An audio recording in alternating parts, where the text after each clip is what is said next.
Queridos hermanos, iniciamos nuestra semana. Como siempre, estamos ya en este tiempo pascual en que el Señor nos regala su gracia. Somos seres resucitados, digamos. Leemos de los Hechos de los Apóstoles, capítulo 4, 23 hasta el 31. Una vez que Pedro y Juan fueron puestos en libertad, regresaron a donde estaban sus hermanos y les contaron todo lo que les habían dicho los sumos sacerdotes y los ancianos.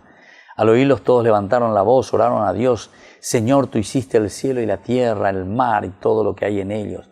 Tú por medio del Espíritu Santo pusiste estas palabras en labios de nuestro padre David, tu servidor. Y así entonces, cada situación, queridos hermanos, de lo que hoy nosotros estamos reflexionando, nos da una vida nueva.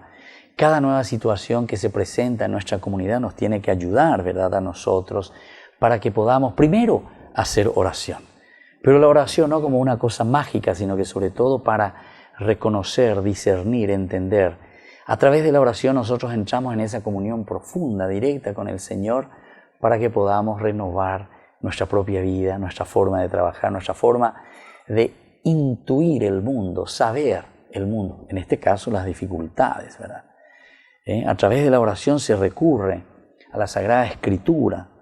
Podemos entrar en un diálogo con esa realidad que nos rodea. Nos dejamos iluminar por la palabra de Dios. Opeñan ñicoteme. Ñicoteme peñan de yara tu uñan debe te iñan deben ba ese yeyapoana hamba epa yeyapoana. Upea yeyacuano ciertamente ñan deja opeica tuta veña me emba epona, porque desde la palabra de Dios nos sentimos iluminados. Y es esa oración, ¿verdad?, de la comunidad que va a ratificar nuestro rumbo. Mooto la yaguatatahina, hamba epa la yeyapotahina. Porque esta palabra de Dios, ¿verdad?, dice luego, permite a tu siervo anunciar la palabra con toda libertad. Danos esa gracia, Señor. Y es esta palabra, el proclamar lo que realiza en nosotros las curaciones, los signos, los prodigios.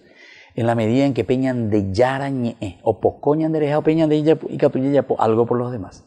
Do pocoya, yajacita oína la ñan de yapo, algo por los demás.